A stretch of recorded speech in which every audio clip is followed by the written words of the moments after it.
¿Qué tal? ¿Cómo le va? Muy buenas noches, bienvenidos a Punto de...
Bueno, ahora sí. ¿Estamos ahí?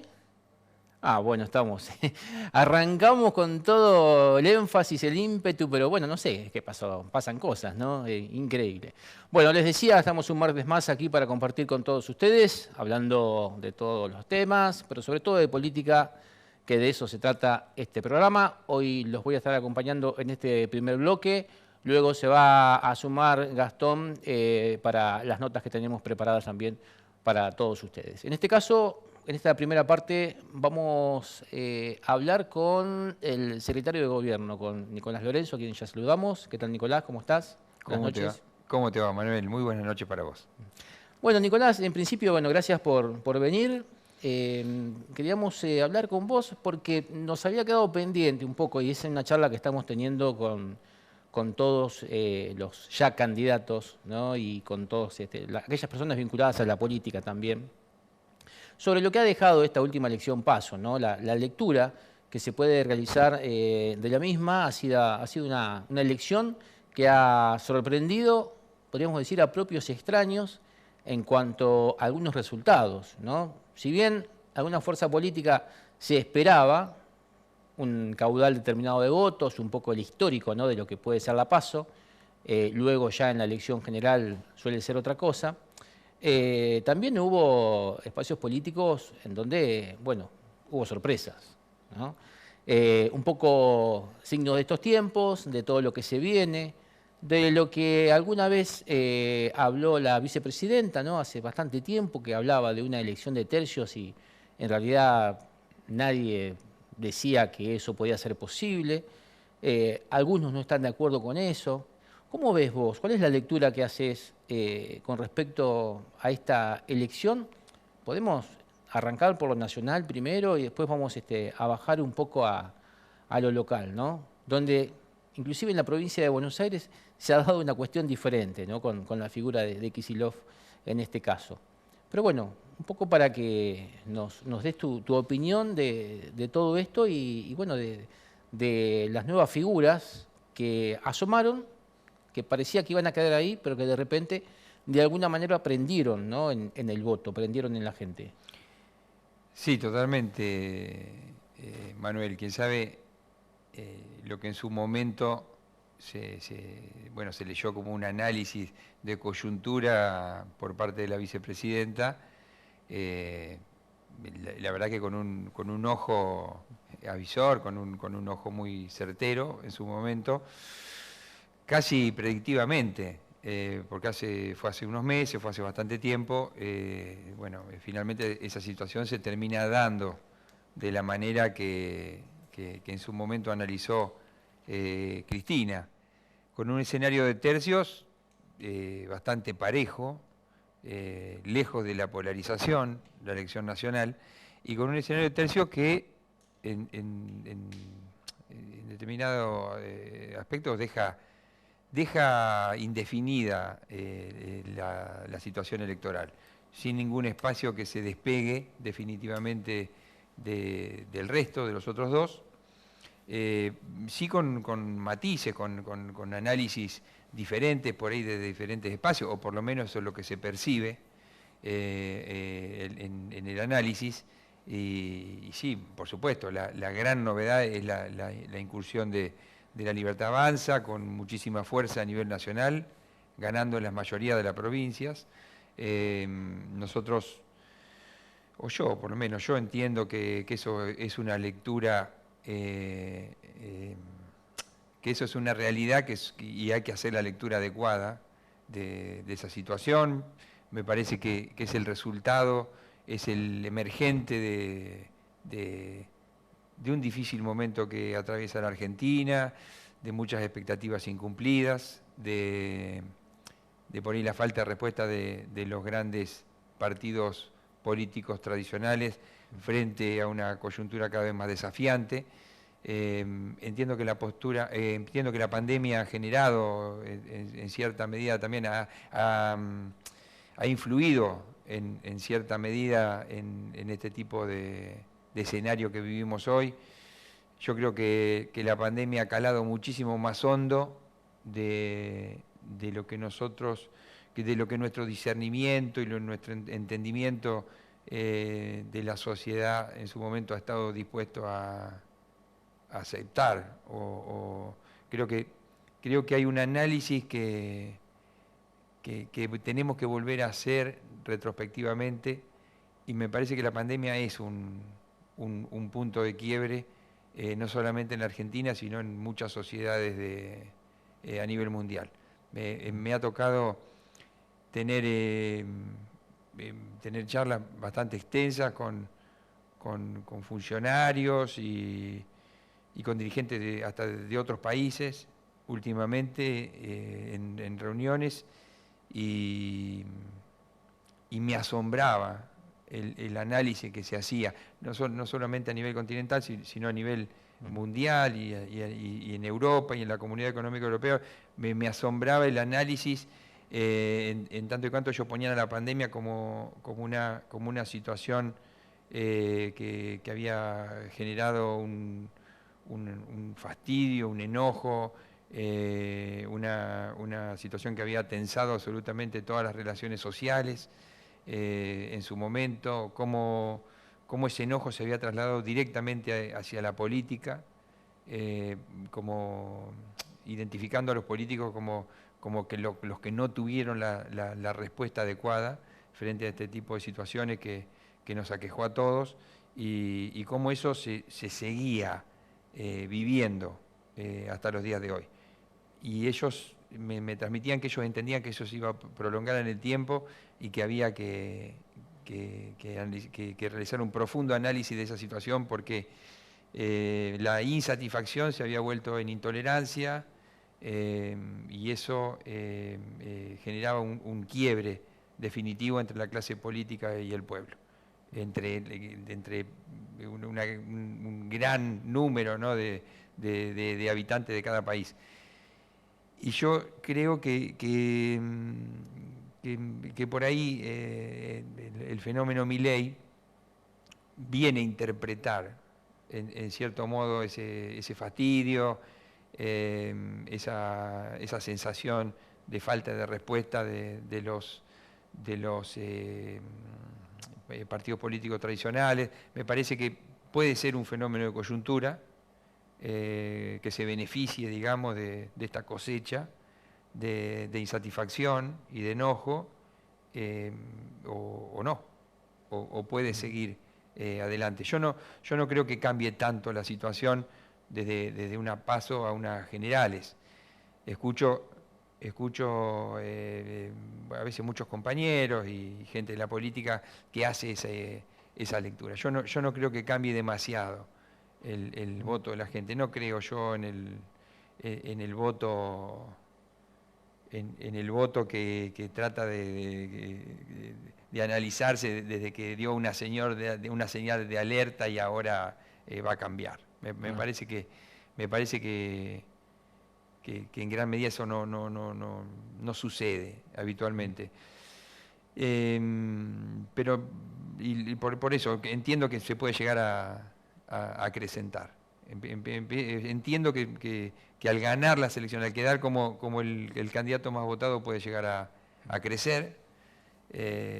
Por lo menos analizo eso en ese espacio. Analizo una situación de Juntos por el Cambio muy compleja a nivel nacional, Me parece que fue un baldazo de agua fría el resultado electoral. A veces se habla de que las internas suman, que las internas invitan a la participación del ciudadano común a incursionar en ella, en poner su voto ahí porque en definitiva es una competencia, y otras veces está demostrado que no. Creo que le ha hecho mal la interna al espacio de Juntos por el Cambio. Me parece que los candidatos expresaban cosas absolutamente diferentes, uno más apelando al sentido común, más por la ancha avenida del medio, y otra más acercándose al modelo que impulsa Milei, hasta en los modos, ¿no? en la forma de expresarse y en las propuestas radicalizadas que se vieron en la campaña. Y creo que, bueno, Juntos por el Cambio ve disminuidas, digamos, sus chances en estas elecciones, y después con un espacio también de Unión por la Patria que, por supuesto que todos aspirábamos a tener algunos puntos más a nivel nacional, que también tuvo una interna, pero que creo que tiene una expectativa al tener el poder, al poder tomar decisiones de gobierno, con todo lo que eso implica. Puede ser negativo o positivo, pero en definitiva siempre se tienen más herramientas gobernando que siendo oposición, y en definitiva, bueno, el candidato a presidente es el ministro de Economía, y tiene en sus manos la potestad de tomar medidas, digamos, que sean paliativos a esta situación económica y que generen, digamos, aunque sea leve mejoría en las condiciones generales, en los términos generales. Igualmente, más allá de eso, que puede pasar o no, me parece que por ahí el espacio de la Libertad Avanza y Unión por la Patria tienen por ahí, se ve por lo menos a simple vista, un escenario de donde tienen más para crecer, y bueno, porque han sido candidatos que él fueron el primero y el segundo más votado, en definitiva, no como espacio político, pero sino como candidatos, y me parece que yo veo una disminución de las posibilidades de Bullrich, en tanto y en cuanto todos pensábamos que iba a sacar mucho más votos y que no iba a tener el 16-17% del electorado. Me parece que es un voto muy parecido al de Milei, y en definitiva yo entiendo que hasta puede llegar a migrar algún voto de Juntos por el Cambio hacia la Libertad Avanza, y algún voto de Larreta puede llegar a migrar a Massa. Eso es lo que me parece a nivel nacional, en una coyuntura absolutamente indecisa Claro. y sin definiciones de cara a octubre. Faltan 50 y pico de días, me parece que estamos en una situación compleja en el país que seguramente va a ir generando un escenario cambiante. Seguramente, sí, porque aparte de la situación de Sergio Massa en su doble rol de candidato y de ministro de Economía actual, bueno, hace que cualquier resolución que tome o, bueno, estas medidas caigan inmediatamente, digamos, sobre su otra faceta, ¿no? Su faceta de ministro de Economía, lo que hace repercute en su faceta de candidato, ¿no? Con lo cual es mucho más complejo también. Si bien los oficialismos, como vos decís, a veces tienen más herramientas como para poder enfrentar una elección en semejante crisis, digamos, o situación económica, bueno, se le complejiza un poco ahí, ¿no? O sea, va a tener un doble Sí, sí, trabajo. totalmente. El escenario es súper complejo. Un escenario donde el país está absolutamente condicionado, donde la figura presidencial no es una figura ni fuerte ni convocante, donde yo creo que se ha sostenido este gobierno en base a lo que es la estructura de nuestros principales espacios políticos que conformamos el Frente, Ahora, perdón, Y no ha Nicolás. sido un gobierno presidencialista, Claro, ni mucho menos, sobre todo después de la pandemia. claro, ahí, ¿qué pasó que se diluyó tanto Aníbal, iba a decir, Alberto Fernández? Se diluyó completamente, ¿no? De la Eh, pandemia para acá. sí, yo Perdón, creo que asomaba de la se... pandemia como un líder fuerte, Sí, al principio, donde todo el mundo estaba esperando a ver qué es lo que decía, a ver qué había que hacer, si había que quedarse, si había que salir, y de repente se comenzó a diluir hasta que hoy es, yo no sé, entiendo la nada. que, que su imagen se ha ido deteriorando a lo largo de la pandemia. Hubo algunas situaciones que, que no tendrían que haber sucedido, Claro, la fiesta de cumpleaños. por supuesto. Me Ujú. parece que hay situaciones que marcaron, que han calado muy hondo en el ánimo y en el humor de la gente. Hay situaciones de las que es muy difícil volver y en ese momento de tanto dolor, en ese momento que marcó una restricción en los derechos de todos nosotros, eh, había situaciones que tenían que marcar el ejemplo desde el primero al último de los funcionarios que teníamos responsabilidades de gobierno. Fue un momento muy doloroso para mucha gente y muy delicado para la sociedad en general y de mucha frustración, de muchísima frustración. Entonces me parece que lo que pasó fue que pasó de una altísima imagen positiva y de mucha exposición y en principio hubo una confianza generalizada puesta en manos de su líder, es como si hubiera una guerra, ¿no? Y después eso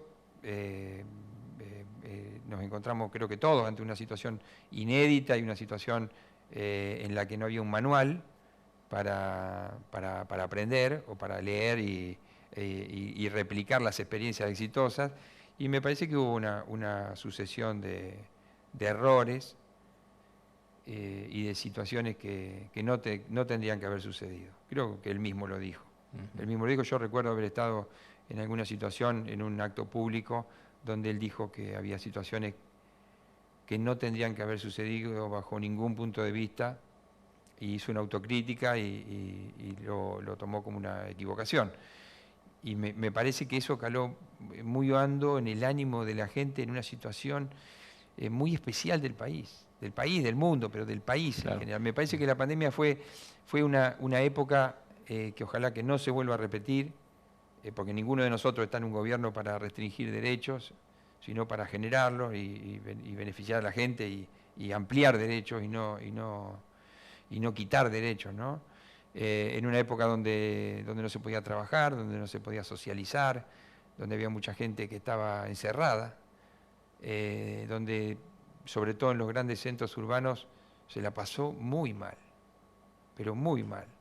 Y entonces creo que esa situación general y ese desánimo y esa impotencia, ¿no? Que vivía la ciudadanía general necesitaba de gestos firmes, de absoluta claridad en los hechos, de una comunicación clara y de un ejemplo firme. Y creo que eso, en general, por ahí la clase dirigente a nivel mundial, por ahí no estuvo a la altura. Y esas cuestiones se pagan. Y Claro. no la pagan solamente las personas que cometieron los errores, sino que la paga la dirigencia política en general. El descrédito de la política tiene que ver con aquellos malos ejemplos que se ven a diario. Son personas, son seres humanos de carne y hueso que aciertan, se equivocan, cometen pecados, realizan aciertos. Seres humanos, emergentes de nuestra misma sociedad, que tienen responsabilidades extraordinarias, coyunturales, y, que bueno, y que tienen que ser el espejo de donde se tiene que mirar la sociedad. Por eso el ejemplo es tan importante, ¿no? Es tan importante. Y Nicolás, ¿cómo ve la situación provincial también, ¿no? Con digamos, en lo que es quien está al frente del Ejecutivo, digamos, una figura completamente diferente al Ejecutivo Nacional. No, Axel, bueno, creo que todos los bonaerenses tienen una mirada, más allá del posicionamiento político que tengamos, tiene una mirada diferente por ahí de la figura del gobernador que de la figura del actual presidente.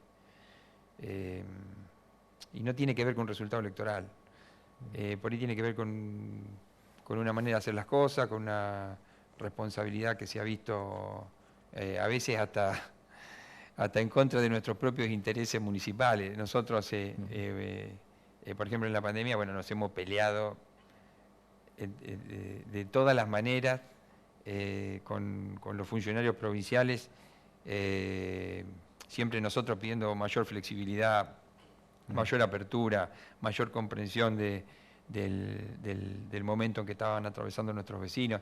Y bueno, creo que ellos tenían que atender a 135 municipios y tenían que atender a, creo que 17 millones de bonaerenses, con esa heterogeneidad que tiene nuestra provincia, desde claro, grandes centros poblados en el conurbano hasta municipios que tienen 5.000 habitantes, y me parece que pudieron pasar, digamos, esa prueba. Y bueno, Axel se fue, no es que haya salido fortalecido de la pandemia, ni mucho menos, porque todos salimos debilitados, toda la sociedad salió debilitada, pero creo que Axel después tomó una agenda de trabajo infernal. Creo que tomó una agenda de trabajo con todos los municipios muy intensa, con el objetivo de recuperar ese tiempo en el cual no pudimos generar nuevas políticas de Estado en la provincia de Buenos Aires, prácticamente no pudimos desarrollar obra pública, no pudimos ampliar derechos, ¿no? Como dice el gobernador. Me parece que él salió con una agenda importante. Y más allá que haya ministros nacionales que también hayan salido con una agenda importante. Nosotros siempre rescatamos la figura, por ejemplo, del ministro Catopodis y de algún otro ministro, pero otros ministros que no le conocemos ni el nombre. Y nosotros entendemos que, bueno, que vivimos en la provincia de Buenos Aires, que somos el distrito más importante del país, el más numeroso, el de mayor actividad económica, y nosotros vivimos en el centro de la provincia de Buenos Aires. Y entonces tenemos una buena vara para medir resultados también. Resultados de un proyecto o de otro. Resultado de una forma de gobernar o de otra. Resultado de una forma de empatizar, de una forma de gobernar en cercanía y de otra. Y de figuras que se mantienen o crecen o llevan adelante su gestión con prestigio y otra. Es así, son diferentes. Entiendo que Axel tiene un gran futuro, no solamente tiene un gran presente, sino que tiene un gran futuro y nosotros creo que estamos absolutamente en concordancia con su manera de hacer las cosas.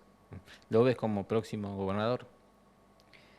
Yo creo que ha quedado un escenario incierto en todos los niveles, a nivel nacional, a nivel provincial. Acá ha quedado también un escenario que de acuerdo a cómo se observe, ¿no?, subjetivamente el resultado, unos pueden decir una cosa y otros pueden decir otra de lo que va a pasar en octubre, pero me parece que en la provincia, ya te digo, igualmente ante un escenario incierto, me parece que Axel tiene la mayoría de las voluntades de los bonaerenses como para volver a ser gobernador de la provincia de Buenos Aires, ya te digo, y tiene la experiencia para realizar ese abordaje complejo. No, lo que no tengo ningún tipo de duda es que es el mejor candidato que puede tener la provincia de Buenos Aires actualmente para un nuevo periodo. Y Nicolás, vos decías, ¿no?, de estos periodos inciertos o situaciones inciertas que se dan, ¿no? Sobre todo a lo que se viene. No es tan fácil la lectura, digamos, a futuro. En otras elecciones a lo mejor ha sido un poco más fácil, ¿no? Nunca del todo muchas veces hemos errado, ¿no?, obviamente, pero a lo mejor en otro momento era un poco más, se notaba un poco más, ¿no?, cómo podía llegar a venir la situación. Localmente también abonás esto de que, como decías recién, puede llegar a ser incierto sobre todo por lo que puede llegar a suceder también por ahí a nivel provincial o a nivel nacional, en qué puede repercutir acá, ¿no? Eh, yo puedo hacer un escenario a futuro pensando que nosotros vamos a reelegir, cuestión que tiene que definir la ciudadanía, Ujú. en definitiva, dentro de 2 meses. Lo digo imaginándome ese escenario para ponerme en primera persona, eh, de- de- de- teniendo en cuenta la experiencia que nosotros tenemos e imaginando escenarios diferentes, ¿no? En el futuro a nivel nacional, sobre todo a nivel nacional. Nosotros vemos si tengo que hacer un análisis general y no electoral y no político, eh, nosotros a veces charlamos con Hernán y yo le transmito que yo estoy convencido que la Argentina tiene un futuro mejor, que la Argentina eh, en el corto plazo tiene que tener un futuro mejor. Nosotros venimos de una situación de endeudamiento desde el 2018 en adelante. Esto sucedió hace 6 años. Yo creo que eso todos los economistas lo reconocen también. Eso genera un condicionamiento muy importante. Eso es como una familia cuando está hipotecada, cuando prácticamente todo lo que produce lo tiene que invertir en el pago de sus compromisos contraídos con anterioridad. Eso no hay ningún escenario en donde no condicione absolutamente todo en una familia y que condicione eh, lo social, lo educativo, la salud, la producción, Mm. el empleo, los puertos, el campo, la minería, todo también en un país.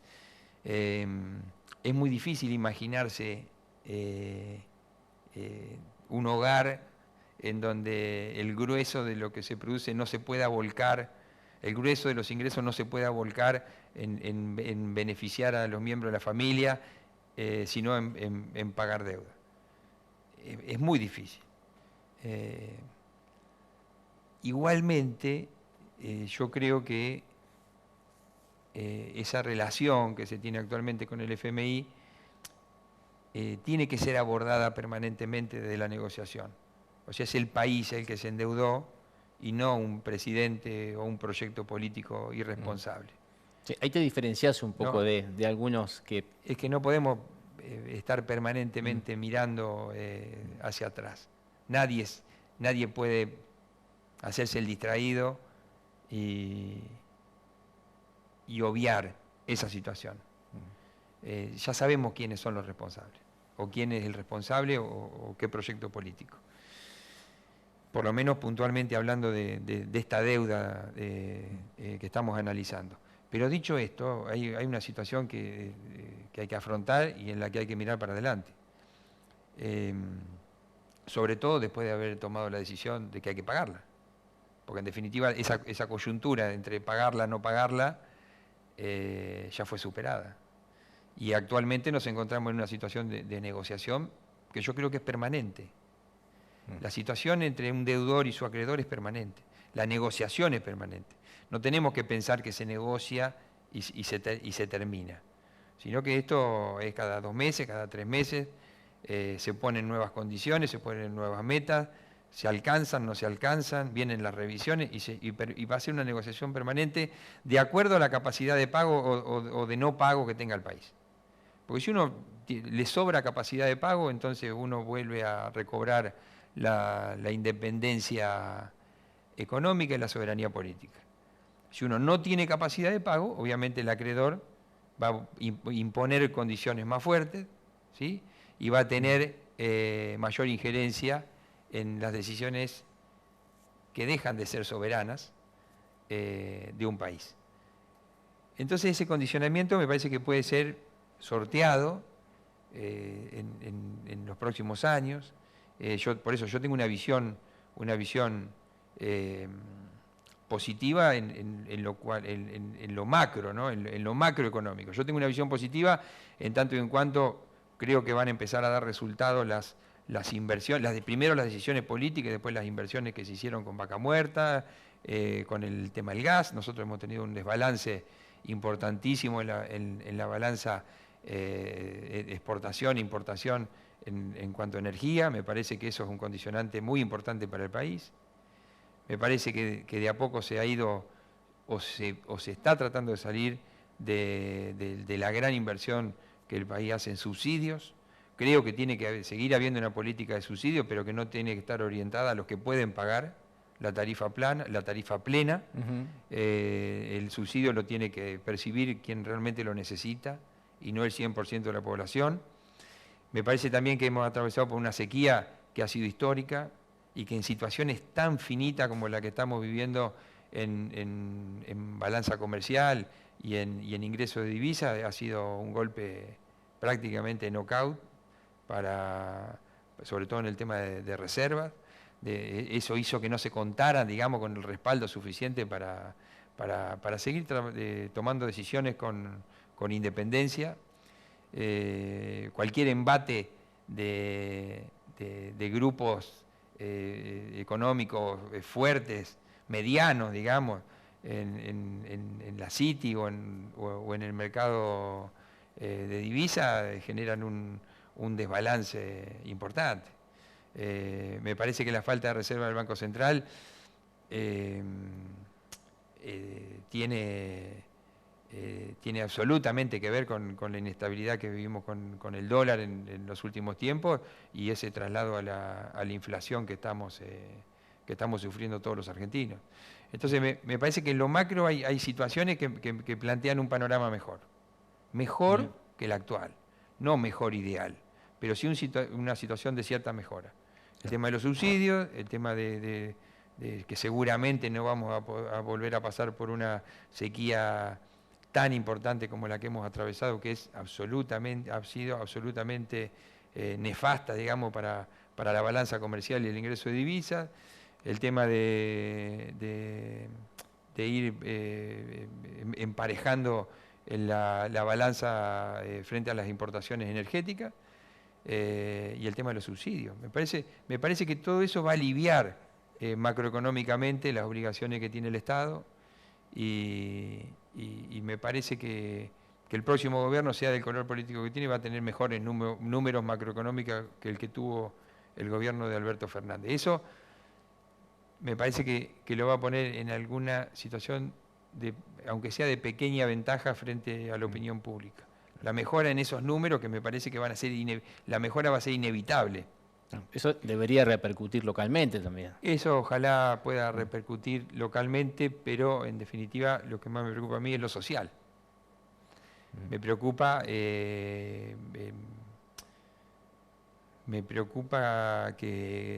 podamos llegar a tener la posibilidad de tener un gobierno que no tenga esa mirada de contención que necesitan millones y millones de argentinos. Y por ahí el endurecimiento, por ahí irracional, por ahí no es irracional, pero un endurecimiento irracional de algunas cuestiones que tienen que ver con la economía y que se plasman directamente en lo social, puede llegar a generar un escenario político muy complicado. Eso me parece que... ¿Pensás en gente en la calle, Sí, reclamos, me parece que eso... no sé, ollas populares, en fin, todo ese tipo de cosas que aparecen en las crisis? Me parece que hay mucha gente que ha logrado un nivel de organización y de movilización muy superior al del 2001, donde eso fue un emergente en su momento, los piquetes y la gente movilizándose y autoorganizándose, y algunos organizándose también desde la política. En ese momento me parece que no tiene nada que ver con la actualidad.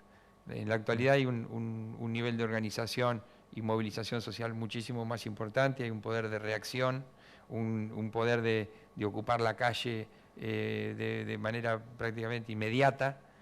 Hay un poder de fuego bueno, ¿no? De movilización social muy importante que puede llegar a generar escenarios de resistencia a ciertas medidas que quién sabe nos lleve a una encerrona sin solución. Eso yo lo hago, lo analizo personalmente y lo digo desde un análisis personal. Me parece que hay una situación muchísimo más compleja y que los actores son diferentes. Son diferentes. Pero sí se puede volver a repetir una situación que, aunque lo macro me parezca que va a ser mejor y más positivo, se pueden tomar las decisiones políticas equivocadas que nos lleven a través de los intérpretes equivocados o de los protagonistas equivocados, nos pueden llegar a llevar a una situación de conflicto irreparable.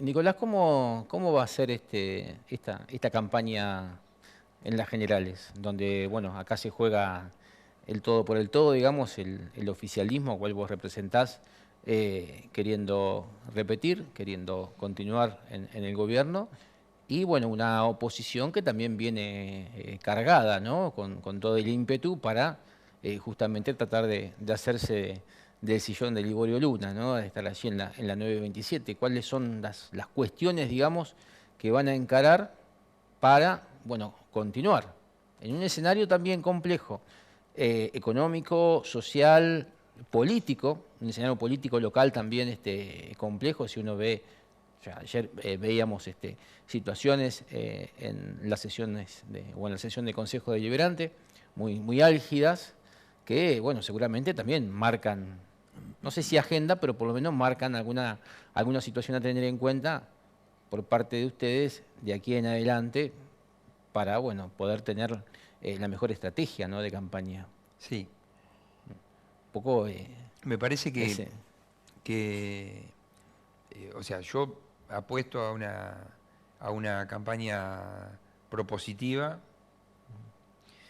eh, que, que, que por ahí se base, bueno, nosotros somos un proyecto político que gobierna 25 de mayo hace 8 años, es ineludible asociar nuestro estilo de gobierno y nuestra acción de gobierno con las obras, con lo que se hace, con lo que se ve en 25 de mayo, que algunas se están ejecutando, algunas se están iniciando y otras están en proceso de ejecución.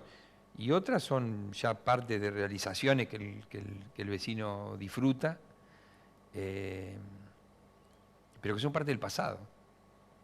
A mí me gusta parafrasear un poco a Hernán, que nos transmitía con muchísima pasión que él no iba a ser candidato a intendente, ni ir por un tercer mandato, ni afrontar una campaña electoral para decir lo que hizo, sino para proponer lo que va a hacer. Cuáles son nuestros proyectos troncales, cuál es nuestro proyecto, que en algún momento lo planteamos como 2020, 2025.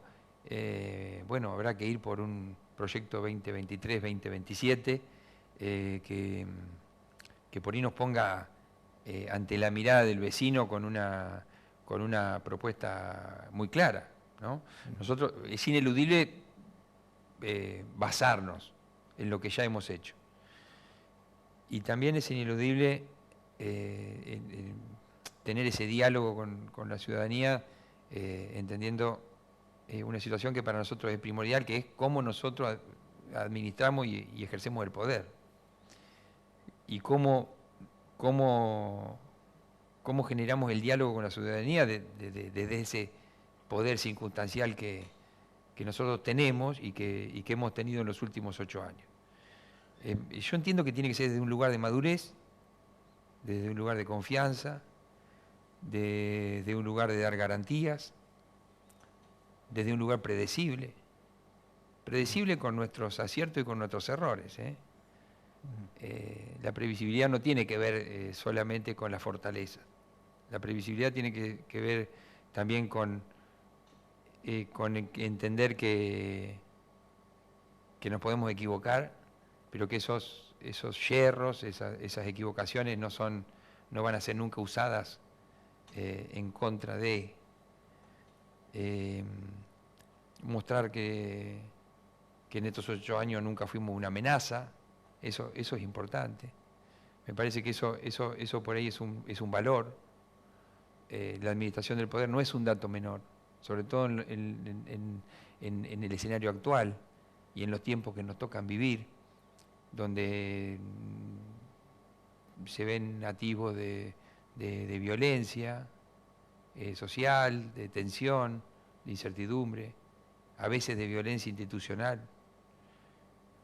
Así que me parece que tenemos que tener una campaña absolutamente propositiva, positiva, y tenemos que entablar ese diálogo con el vecino que nos lleve a que el vecino entienda para qué nos estamos proponiendo. Por supuesto que no voy ahora a hacer una arenga de campaña, ¿no? Uh-huh. Pero hay situaciones muy importantes por las que trabajamos todos los días, pero muy importantes, y que nos llevan el 100% de nuestra energía, que muchas veces son invisibles a los ojos del vecino, que también está preocupado por sus cosas, no por las cosas que estamos haciendo nosotros, pero que nosotros entendemos que son fundamentales para el presente y el futuro del 25 de mayo. Entonces, quien sabe, la campaña es la oportunidad de visibilizar cosas que uno por ahí hace 3 años, hace 4 años, hace 2 años, por la que viene trabajando. La campaña es el momento en el que el vecino pone mayor atención. Uh-huh. También la campaña es el momento en el que el vecino de un barrio se organiza y entabla un diálogo más cercano con los candidatos. El otro día fuimos a un barrio y nosotros fuimos a un barrio, fuimos a otro, nos reunimos en la casa de un vecino, nos reunimos en un comercio y hablábamos de eso, de que el vecino está ocupado, preocupado, ¿no?, en sus cosas, y que la campaña es el momento en el cual observa con mayor detenimiento para tomar una decisión lo más acertada posible. Es el momento, aparte, en el que se organiza con el resto de su entorno barrial, y hablan y piden, y muchas veces piden que se los tenga en cuenta en un determinado proyecto. O sea, son momentos muy interesantes de interacción entre el dirigente y el ciudadano, todos haciendo política. Claro. Y un desafío grande, ¿no?, para el candidato o para quien vaya a verlo al vecino, porque justamente el vecino está atento, como vos decís, no, por y supuesto, esperando, ¿no? O sea, no está como en otra cosa. Es el momento donde está más atento. Yo lo parafraseo otra vez, Hernán, y tiene que ser lo voy a parafrasear porque me encantó. Él lo dijo el otro día en una reunión que tuvimos con los fiscales en la casa partidaria. Y Hernán dijo, bueno, también tiene que ser una campaña marcada, dice, por algo que él había leído en la plataforma del Partido Justicialista en el año 83. Y cree que nuestro espacio político, que el peronismo era mezquino en las promesas y generoso en las realizaciones. Mezquino en las promesas y generoso en las realizaciones. Entonces, esa frase, esa palabra que nosotros elegimos para identificarnos en las PASO, ¿no?, ese hace permanente, presente, visible, al que todos los vecinos decían, bueno, hace, Hernán, hace. Forma parte de nuestro espíritu, de nuestra forma de hacer las cosas, de nuestra forma de trabajar y de trabajar, de realizar, de proyectar, de ser absolutamente apasionado por la planificación, absolutamente comprometido con el sueño colectivo de tener una ciudad mejor, y muy consciente de cómo llegamos a este gobierno. Llegamos a este gobierno con el compromiso irrenunciable de poner a 25 de mayo en el centro de la escena política, de que 25 de mayo empezara, después de muchísimos años, a tener presencia en las mesas donde se toman las decisiones. Llegamos a este gobierno con una voluntad inequívoca de gestionar hasta el hartazgo y de hacer hasta el hartazgo para recuperar el tiempo perdido. Siempre nosotros, cuando analizamos nuestra llegada al gobierno en el 2015, siempre decimos en qué circunstancias se dio esa llegada. Esa llegada se dio en circunstancias donde el pueblo de 25 de mayo estaba harto, pero estaba harto en serio. Estaba absolutamente descreído de su dirigencia política. Estaba desilusionado. El pueblo de 25 de mayo estaba cansado de que no se hiciera nada, mientras en los distritos de alrededor se hacía de todo, ¿sí? Y entonces habíamos perdido el orgullo. Y estábamos en un contexto donde el veinticinqueño y el restrense y el pedernales, que hay que refrescar la memoria, permanentemente hablaban de los distritos vecinos. Hablaban de Roque Pérez, un distrito de 10.000 habitantes. Hablaban de Saladillo, del crecimiento exponencial que tuvo Saladillo mientras 25 de mayo se estancaba cada vez más. De la distancia que nos sacó Saladillo en todos esos años. Hablaban de Chivilcoy, hablaban de Veragado, hablaban de Alberti. No había distrito, gobernado por quien estuviera gobernado, tuviera el tamaño que tuviese, que no avanzara, creciera en esos años en la Argentina y en la provincia de Buenos Aires. Menos 25 de mayo. Entonces, culturalmente le hizo mucho mal a 25 de mayo esa situación. Le hizo mucho daño al ser veinticinqueño. Nos puso en un lugar de absoluta postergación. Bueno, eso se logró revertir. Eso se logró revertir. Esa es la visión que yo tengo. Yo hablo con muchísima gente, Manuel. Muchísima. Seguramente vos también. No hay nadie que me haya vuelto a repetir ese latiguillo hiriente para nosotros, para todos los veinticinqueños, de en Chivilcoy se hace y acá nunca se hace nada, en Saladillo se hace, acá nunca se hace nada, en Roque Pérez se hace, acá nunca se hace nada. Se hace asfalto, se hacen escuelas, ¿sí? Se hacen centros de cuidados infantiles, se hace, ¿qué se hace? Incubadora de empresas, se invierte en el parque industrial, se arreglan los accesos, se ponen luminarias. Bueno, todo eso no pasaba. Y eso impacta directamente en la actividad económica, impacta directamente en la respuesta que el privado da naturalmente, cuando tu ciudad se transforma, cuando tu ciudad cambia, cuando tu ciudad, vos ves que tu ciudad avanza y progresa, el privado invierte, y eso no pasaba, eso pasa ahora. Entonces lo que nosotros tenemos que hacer es ir por más, tenemos que redoblar la apuesta, tenemos que explicarle al vecino para qué nos estamos proponiendo por 4 años más y por qué no nos fuimos a nuestra casa. Le tenemos que contar al vecino todas las cosas que nos quedaron sin hacer y que queremos hacer en los próximos años. Y sobre todo tenemos que transmitirle al vecino toda esta información con un discurso positivo, que genere confianza, que genere tranquilidad, que le genere al vecino la certeza de que no vamos a que no vamos a usar el poder para ir en contra de nadie, ni vamos a perseguir a nadie. Y por ahí también con la certeza y con el respaldo de mostrar los hechos, no solamente en la obra pública, sino los hechos que nos respaldan en esa forma de administrar el poder local. Yo creo que esa cuestión es el diferencial. Esa cuestión va a ser una cuestión a discutir. Esta no es una elección común, no es una elección común, y no es una elección más, ni a nivel nacional, ni a nivel local, porque hay expresiones políticas precisamente, que expresan cosas absolutamente diferentes, y formas diferentes.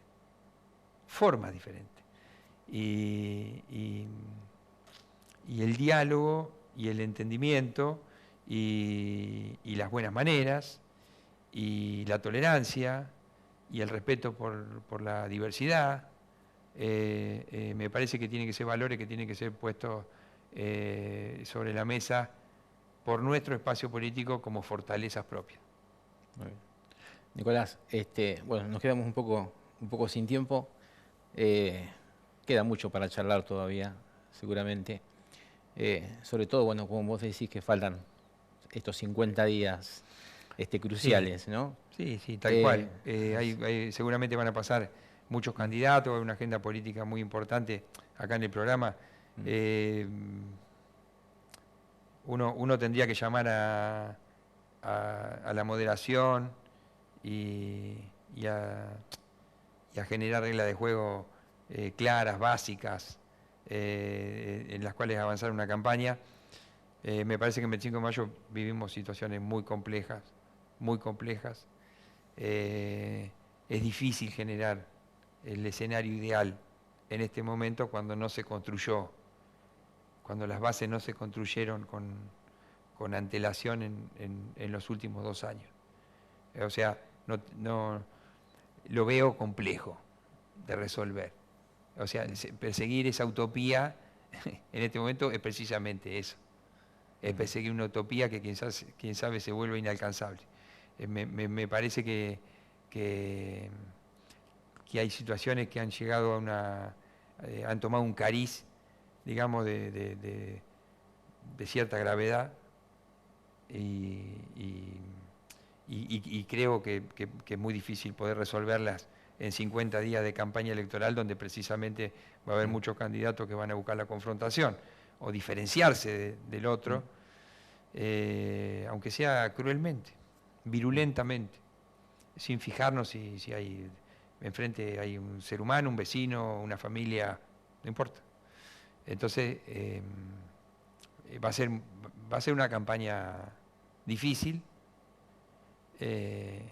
Esperemos que el pueblo salga fortalecido de esta campaña electoral y que no sea desagradable, por lo menos para los vecinos. Yo creo que mucha gente tiene un nudo en el estómago cuando ve determinadas cosas. No son espectáculos agradables y el barro muchas veces nos termina salpicando a todos, ¿no? A todos los que conformamos la clase política, que ya te digo, como hago como hago como una comparación con lo que hablábamos a nivel nacional al principio de la nota. Me parece que tenemos que aprender de los errores de la política y mostrar una cara diferente para que la gente vuelva a creer. Muy bien. Nicolás, muchas gracias. A vos. Muy bien, nosotros vamos a una pausa aquí en Punto de Encuentro, después vamos a seguir, tenemos más notas para ustedes.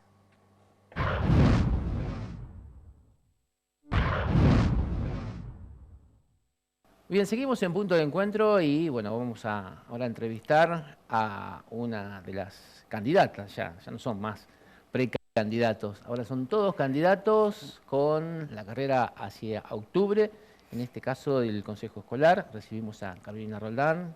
¿Cómo estás, Hola, Carolina? Manuel, buenas noches, muy bien, muchas gracias por la invitación. Bueno, gracias a vos por venir. Bueno, conversar un rato con vos, Carolina, es la primera vez que conversamos en este espacio. Sí. Hemos hecho otras notas o has venido acá con Miguel. Pero para que la gente también te conozca desde este lugar, ¿no? Desde Punto de Encuentro. Contanos un poco de dónde venís vos. Todo el mundo te conoce del ámbito de la docencia, Sí. pero bueno, contanos un poco tu historia docente primero. Bueno, mi historia docente es bastante larga, empecé a los 20 años. Muy jovencita. Muy jovencita, sí. Sí, sí. Recién recibida. Estuve un año sin trabajar y después arranqué y ya no paré hasta el año pasado. En realidad hasta el 31 de enero de este año. Mirá. Porque trabajé hasta el último momento de la jubilación. No es que me tomé las licencias ni demás. Claro. Como docente trabajé en la mayoría de las escuelas, tanto urbanas como rurales. O sea que conozco las realidades tanto del interior como de la ciudad. Mis últimos 7 años trabajé como directora de la P62, la primaria de la escuela normal, bueno, donde me inicié teniendo 5 años y Claro. terminé a los 52 siendo la directora del nivel primario. Bueno, muchas experiencias a lo largo de la carrera, obviamente. En un momento me dediqué a lo que era la matemática, que es lo que a mí más me apasiona. Y bueno, pensamos seguir igual con lo de las Olimpiadas Matemáticas a Ñandú. Ya estuvimos charlando con las inspectoras. La idea es que se haga un poco más grande la participación, porque después de la pandemia, que se trabajó a nivel online, Claro. es como que se cortó.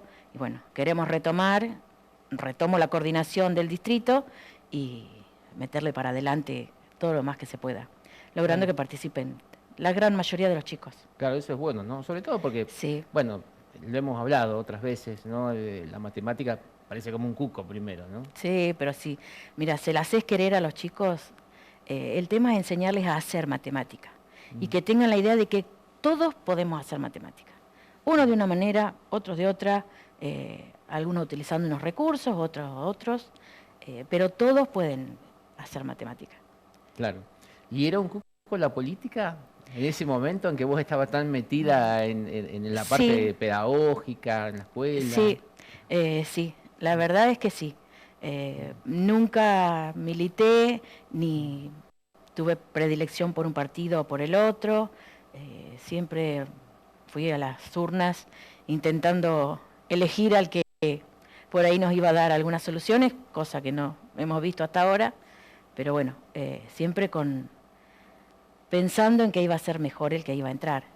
Pero ya te digo, la política cero, lo más cerca que he estado es en las urnas como autoridad de mesa durante años, pero nada más. Esto es nuevo para mí, una nueva experiencia, un nuevo desafío, porque a esta altura ya una vez jubilada pensé que ya, Claro. digo, bueno, me voy a dedicar a mi nieta, a cocinar, a coser, porque tejer soy un desastre, pero bueno, surgió esta posibilidad, me interesó, me gustaron las ideas que proponen, las ideas que tiene Ramiro dentro de lo que es lo local, obviamente, porque bueno, nuestra influencia va a ser local, si es que llegamos a ganar. Siempre es mejor teniendo los niveles provincia y nación en concordancia, pero bueno, llegado el caso, uno tiene que ver dentro de su distrito qué cosas puede hacer para mejorar. Toda esta experiencia, Carolina, desde que tenías 20 años hasta ahora, circulando por las escuelas, me parece que, bueno, que te ha dado una mirada muy amplia, ¿no? de todo lo que es la necesidad, sobre todo, bueno, porque los equipos directivos tienen que llevar adelante no solo la cuestión pedagógica o administrativa, sino que, bueno, solucionar todas las cosas que día a día pasan en una escuela. Exactamente. La gestión directiva creo que es la más complicada dentro de los niveles que podemos ver dentro de una escuela, porque el docente, bueno, responde al director, a los padres, pero bueno, el director tiene que ser el nexo entre lo que es la escuela, los padres, las familias, el inspector, el consejo. Es todo un manejo que hay que ir gestionando a diario, porque aparte surgen cosas todos los días, Claro, sí, sí. Ya sea desde lo pedagógico, desde lo administrativo, desde la infraestructura de la escuela. Un día llegás y tenés el baño tapado, la canilla que no tiene agua. Son un montón de cosas que van surgiendo a diario. Claro. Y bueno, vos tenés la experiencia, digamos, de varios tipos de instituciones. Porque me dijiste que también Sí. estuviste en la parte rural, Sí. que las necesidades suelen ser otras. Son diferentes, sí. En mis principios trabajé en la Escuela 20 de Riestra. Viajábamos a dedo en esa época, bueno. Claro. Muy Mirá, buenos Carolina, recuerdos. qué bárbaro lo que decís, ¿no? Porque la complicación que siguen teniendo aún hoy con el transporte. Exactamente. O sea, los docentes que se movilizan. Exactamente. Yo veía ahora que es exactamente hace 30 años atrás, cuando yo empecé, el mismo problema está ahora con el tema de los caminos, el que tiene que viajar, que el día que llueve mucho se hace imposible pasar. Seguimos con las mismas cuestiones. Por un lado trabajé en Riestra, después trabajé en la Escuela 26, que es rural, que está en la Bajada Riestra también, ahí como directora y maestra, porque Claro. viste que las escuelitas son pequeñas, tienen un solo personal para todo, es otra realidad también.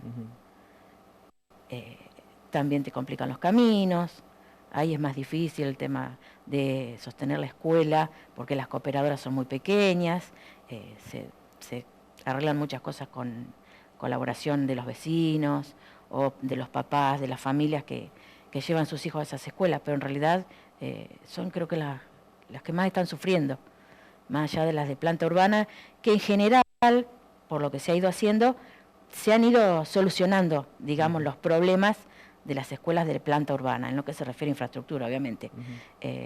Pero bueno, las rurales con el tema del transporte, la conectividad, hay un montón de cosas que por ahí habría que ver de qué manera solucionarlo. Claro, trabajar un poco más sobre eso. Exactamente, yo creo que sí.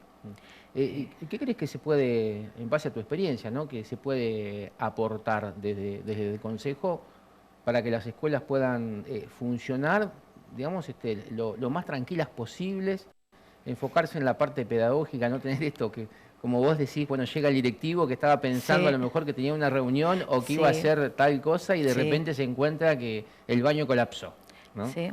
¿Qué crees que cómo se puede ir mejorando todo eso? Y yo creo que por ahí lo que habría que hacer es un registro diario, o sea, tener en contacto con las escuelas algún formato online que en el momento que vos te pasó algo en la escuela, se te rompió algo, se te cayó el cielo raso, lo que sea, en ese momento que se entere el Consejo Escolar y disponer de los fondos en ese momento para decir, bueno, mando a alguien ya que pueda solucionar eso. Porque el tema es que por ahí se hacen, las prestaciones tardan, porque hasta que encuentran a la persona que vaya, que ven el presupuesto, que te pasó una semana, el baño se te rebalsó por todos lados. Claro. Está pasando por ahí esas cosas. Tiene que ser algo más ágil, porque si no, te tarda mucho tiempo en solucionar el problema, cuando es algo que vos lo necesitas ya. Claro, o sea, digamos que la cuestión administrativa ralentiza un poco la solución. Sí. Y bueno, hay otras obras que por ahí se han hecho y se vuelve a hacer sobre lo mismo. Garantizar que por ahí la obra que se hace sea una obra duradera. Nos pasó en la escuela normal que hace, 2 años, se hizo toda la cubierta. Bueno, se volvió a hacer este año. El mismo lugar que habían arreglado. Quiere decir que no lo hicieron como correspondía. Claro. O sea, tiene que haber también un control, una inspección, que vea qué se está haciendo, cómo se está haciendo, porque si no es como que quedan las obras. Sí, se hizo, pero ¿cómo se hizo? Claro. A los 2 años volvés a gastar en la misma obra, cuando podés destinar ese dinero a otra cosa. Claro. Bueno, y en esto hay que ser un poco como tiene que ser el director a veces, ¿no? Medio a cara de perro. Ah, sí. Porque, sí. bueno, o sea... Sí, no te queda otra. En cuanto al control y todo eso, que vos decís. Sí, yo creo que sí. Tiene que ser por ahí más estricto, que sea más visible lo que se hace. Si uno quiere saber algo, o sea, a la escuela le llega, se va a hacer tal obra, sale tanto, va fulano a hacer la obra. Nada más. Creo que sobre el momento que se va haciendo la obra, desde el Consejo tendría que haber un control. Creo que hay un inspector de infraestructura. Mucho el manejo interno del Consejo, no lo sé. Que creo que es algo que habría que visibilizar más. Por ahí que la gente sepa realmente qué se hace, cómo se hace, que hay sesiones, hacerlas públicas. ¿Vos pensás que la sesión del Consejo Escolar debería ser abierta? Sí, yo creo que debería ser abierta, como se hacen las sesiones en el Consejo Deliberante. Para que la gente sepa realmente qué se hace y cuándo y cómo y por qué se hace. Porque si no, se cuestiona porque no se sabe. Claro. Entonces, si vos estás sabiendo qué están haciendo dentro del Consejo, entonces, ¿qué cuestionás? Sí, por ahí que se tomó, no sé, una decisión diferente a la otra, pero no cuestionás lo que están haciendo. Claro. Ahora no se sabe lo que se hace. O sea, ves los carteles con las obras, que generalmente las obras son en escuelas muy visibles, por ahí escuelas más pequeñas no se realizan las obras que hay que hacer, pero bueno, si uno hace público lo que está haciendo, además de darle transparencia, la gente sabe qué se hace en cada institución. Porque si no, pasa como que la escuela se entera, la gente de la escuela, pero el resto no sabe. Claro. Ni siquiera a lo mejor las otras escuelas. Por eso te digo, yo por ahí sé, porque bueno, después de tantos años de estar en la educación y demás, tengo mucha gente conocida, Claro. tengo relación con el resto de los directores y demás, pero por eso te puedes enterar, no porque sabés que del Consejo Escolar se visibilizó lo que se está haciendo. Claro. Entonces, y el común de la gente menos se entera. Claro, sí, y vos sabés que la labor del Consejo Escolar que es importantísima, Sí. ¿no?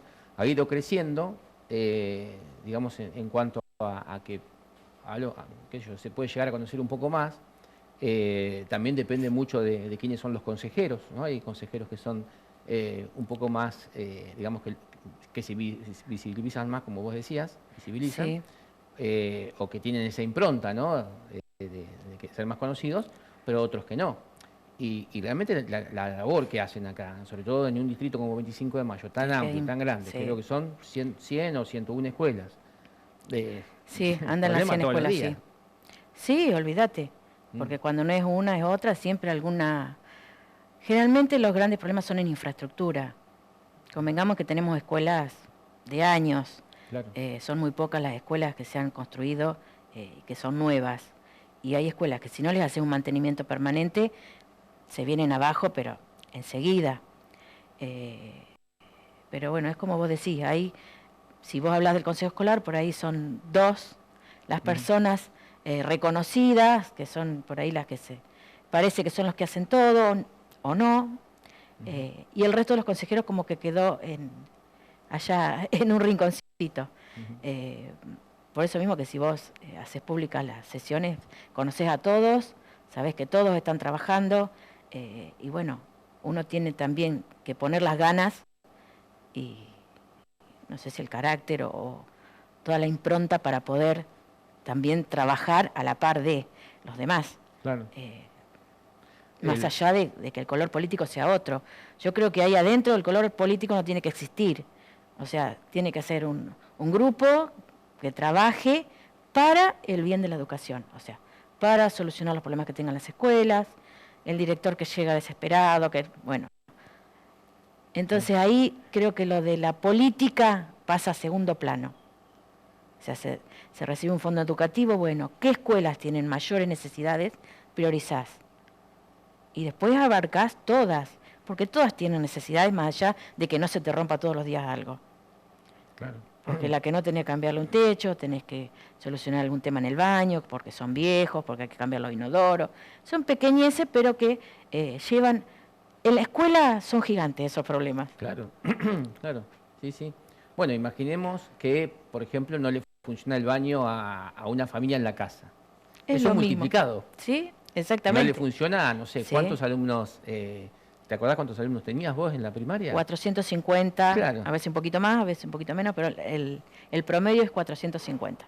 Nivel primario. Claro, y después son los mismos baños para secundaria y para Exactamente. el terciario. La secundaria funciona no solo a la mañana, sino también hay cursos que van a la tarde. Claro. O sea que esos 450 tenés que sumarles los cursos que a diario transitan de la secundaria. La escuela normal creo que debe ser la Claro. que más movimiento tiene en ese sentido. Te ha dado una gimnasia ahí importante, ¿no? La verdad que sí, la verdad que sí. Bueno, también es un gran aprendizaje, ¿no? Una gran experiencia. Yo creo que sí. Yo tuve por suerte la posibilidad de trabajar en una escuela rural como directora y ver cuál es la realidad de la escuela rural, y en una escuela grande como la escuela normal, que bueno, creo que con eso tengo la visión de por ahí trabajar, de ver las distintas escuelas de la planta urbana. Claro. Como docente he trabajado en la escuela 7, en la 4, en la 5, en la 3, en la 25, también conozco la doble jornada, Claro. o sea que tengo un repertorio por ahí de una experiencia que creo que me va a ser de utilidad llegado el momento. Claro, te da un plus eso. Sí, ¿no? yo creo que sí. Bueno, te tocaría estar del otro lado del mostrador ahora, recibiendo Sí. a las directoras que como vos Sí. iban a reclamar. Sí. ¿Y cómo va a ser eso? Yo creo que para mí va a ser algo bueno en el sentido de que ya conozco lo que viene, cómo vienen. Claro. Y la idea es dar respuesta inmediata a cualquier situación que se les plantee. Como que nada es exagerado, ¿no? Porque por ahí dice, vino y exagera. Por ahí el directivo, no sé. No, el directivo no exagera. El directivo va y te dice, mira, se me cayó el cielo raso del salón tal, y se le cayó el cielo raso. No va a ir a decirte una cosa por otra, porque realmente son necesidades que van surgiendo, ya te digo, las escuelas son viejas, necesitan reparación permanente, más un edificio como el de la escuela normal, que es monumento histórico, pero claro, nadie se hace cargo de ese monumento histórico. O sea, no hay ni fondos en nación ni en provincia que digan, bueno, para el mantenimiento de este monumento histórico destinamos cierto presupuesto. O sea, ahí sale o del consejo escolar o de la cooperadora de la escuela, que realmente realiza una labor impecable, claro, en ese sentido, ¿viste? Te iba a preguntar también, o sea, ¿qué opinión te merece el tema de las cooperadoras? Si crees que pueden trabajar un poco más en comunidad, con el consejo, si crees que se puede hacer algo como para fortalecerlas, o sea, ¿qué visión tenés acerca de eso? Yo creo que en general las cooperadoras de las escuelas de planta urbana trabajan bien, y tienen relación con el consejo porque se va viendo, bueno, esto lo puede hacer el consejo, esto lo puede hacer la cooperadora, al menos desde mi experiencia personal. Por ahí las que están más, que necesitan más apoyo son las de las escuelas rurales, porque cuesta armar la cooperadora, generalmente hay gente que está durante muchos años, a pesar de que sus hijos ya no vayan a las escuelas, porque en el campo ha quedado muy poca gente, viste que es claro, cada vez menos la población rural. Por ahí con esas cooperadoras habría que trabajar más como para ayudarlos a que puedan sostener la escuela también desde su lugar. Claro. Carolina, otras cuestiones que siempre se mencionan y que son problemáticas, ¿no? desde el Consejo Escolar, bueno, son las cuestiones del transporte. En algún momento lo que se conocía como SAE, creo que ahora es otra cosa. Sí, es el servicio alimentario escolar. Sí, bueno, depende, ahora, le dicen DMC, si va a haber distintos nombres, pero en realidad es el servicio alimentario escolar. Bueno, el servicio creo que está funcionando, el servicio alimentario. Por lo menos se garantiza en todas las escuelas el desayuno o la merienda o las dos cosas, y en los que tienen comedores también. Eso creo que está bastante bien. Siempre hay que hacer ajustes, obviamente. Pero bueno, lo que es más preocupante me parece es lo del transporte. El transporte porque hay alumnos que no pueden llegar a la escuela porque no hay transporte. La cuestión es que no se consiguen personas que quieran claro, hacer el servicio por el tema de los kilómetros muertos, porque es lejos, por distintas cuestiones. Yo creo que eso sí es preocupante porque, bueno, hay alumnos que no concurren a la escuela, no estamos garantizando su derecho a la educación, obviamente. Habría que ver la forma de que ese kilómetro muerto, no sé, pagarlo un porcentaje en lugar de completo, porque, no sé, pero hay que encontrarle la vuelta para que todos puedan ir a la escuela. Yo creo que es más preocupante el transporte que el servicio alimentario en este caso. Claro. O sea que es algo ahí que ha quedado trunco y de alguna manera tenés niños vulnerados en sus derechos a la educación. Sí, había alrededor de 40 alumnos que no estaban pudiendo ir a la escuela por el tema del transporte. Claro, y convengamos que no es lo mismo, digamos, garantizar una continuidad pedagógica a través de libros o de qué sé yo. Conectividad en el campo es muy difícil. Ese es otro tema también en las escuelas rurales a trabajar, por ahí el tema de la conectividad, porque bueno, sufrimos una pandemia que fue terrible, el tema de la conectividad con las escuelas rurales en algunos casos se pudo, en otros no. Si bien los docentes garantizaron la educación, sé que viajaban, llevaban los cuadernillos, iban a cada uno de los puestos, pero bueno, lo importante hubiera sido tener conectividad para todos en la parte rural para que no tuvieran que hacer todo ese trabajo, digamos, obviamente corriendo el riesgo de enfermarse en ese momento. Claro. Pero bueno, es otro tema a trabajar la conectividad en la parte rural más que nada. ¿Te imaginas una consejera escolar, bueno, tratando de estar estando en un lugar determinado, recibiendo toda la información y demás, o una consejera escolar itinerante, digamos? Itinerante, ya te lo digo, itinerante. sí, sí, porque yo creo que tiene que ir el consejero escolar a la escuela y ver cuál es la realidad. Hay lugares donde nunca han ido los consejeros escolares. Hay escuelas donde nunca ha entrado un consejero escolar. Y yo creo que no es así. El consejero escolar está y tiene que estar a disposición de lo que necesitan las escuelas. Ya sea el director, el auxiliar, cualquiera de la comunidad educativa. Nosotros estamos al servicio del pueblo. Si ellos nos eligen, nosotros tenemos que devolver esa elección que hicieron hacia nosotros. Al menos esa es mi manera de pensar. Eso es lo que harías vos. ¿No? Eso es lo que yo haría, sí. Sí. Así que un poco por lo que nos contás, la preocupación es esta de acelerar la resolución de problemas a través de algún mecanismo que el Consejo se entere rápido de lo que pasa. Irías viajando hacia todos lados. Sí. Esas son cuestiones que tratarías de hacer. Sí, sí, esa es mi idea. Yo creo que alguien que esté adentro de una oficina no sirve de mucho, más allá de recibir información, enviarla, hacer alguna gestión telefónica. Yo creo que hay que caminar, creo que hay que andar, conocer las realidades, y bueno, y nadie te va a venir a decir una cosa por otra porque vos lo viste. Claro.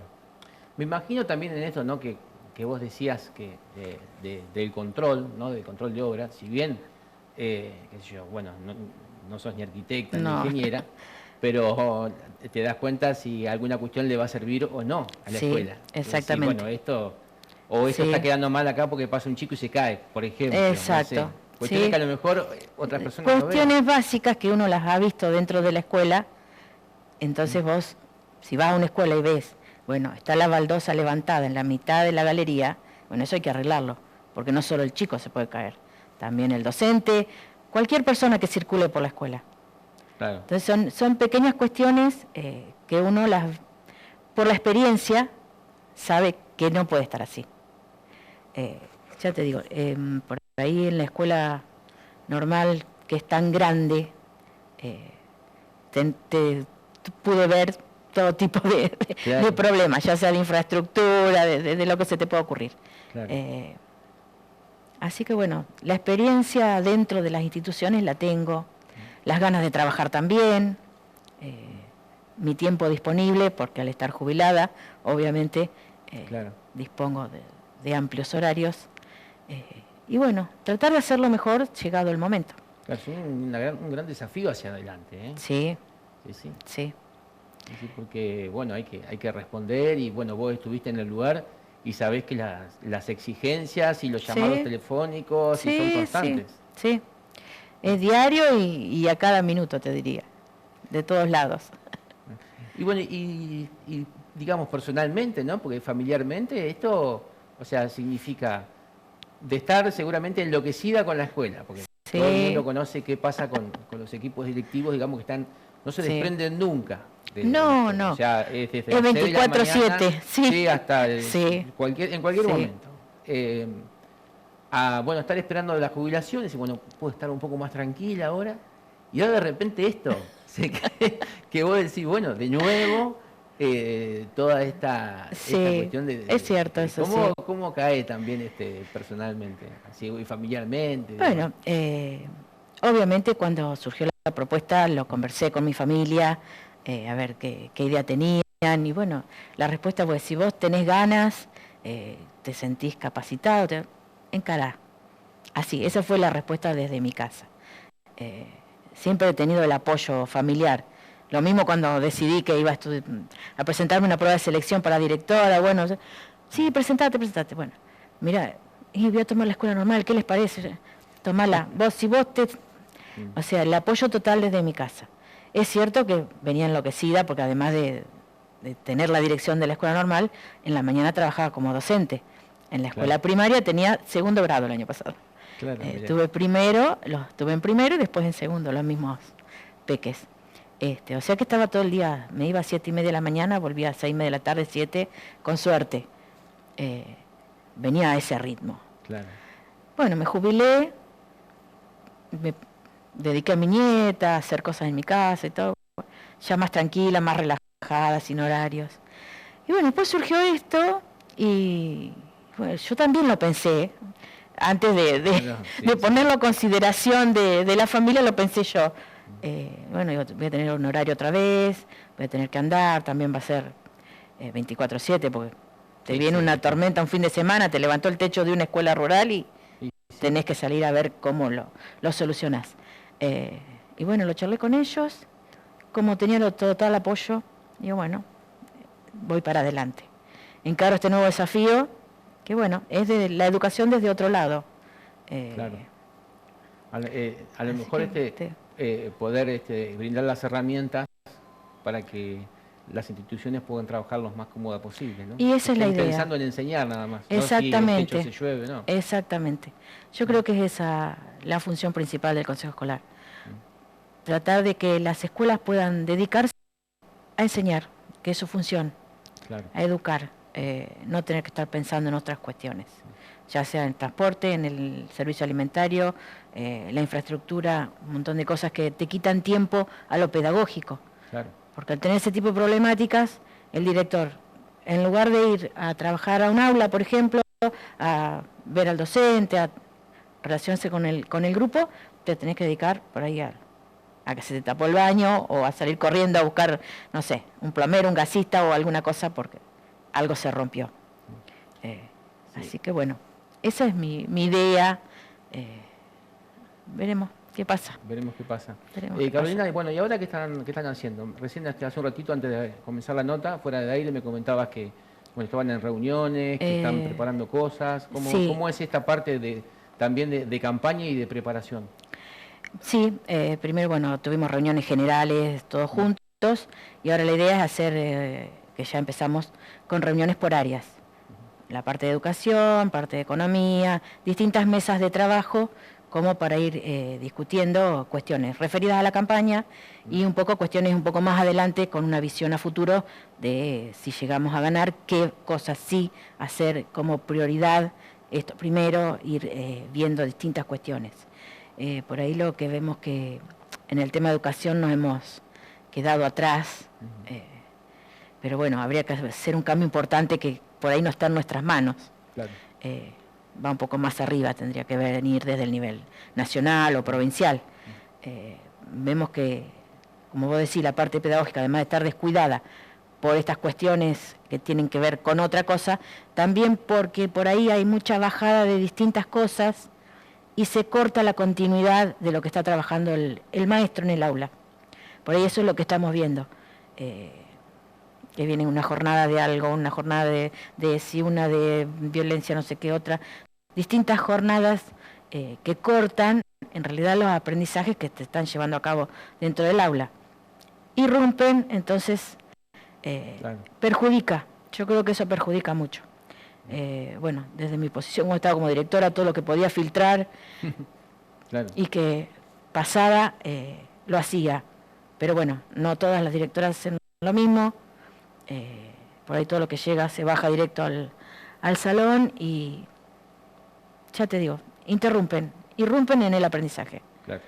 Exacto. Yo creo que esas cuestiones, si tenemos unos lineamientos curriculares que seguir, vos sabés qué tiene que aprender el alumno, el estudiante en cada año, bueno, pero todo eso va llegando entre medio, y bueno, y más los paros y demás, que bueno, este año vean bastante, no ha habido tantos, pero son interrupciones que creo que no ayudan a la educación.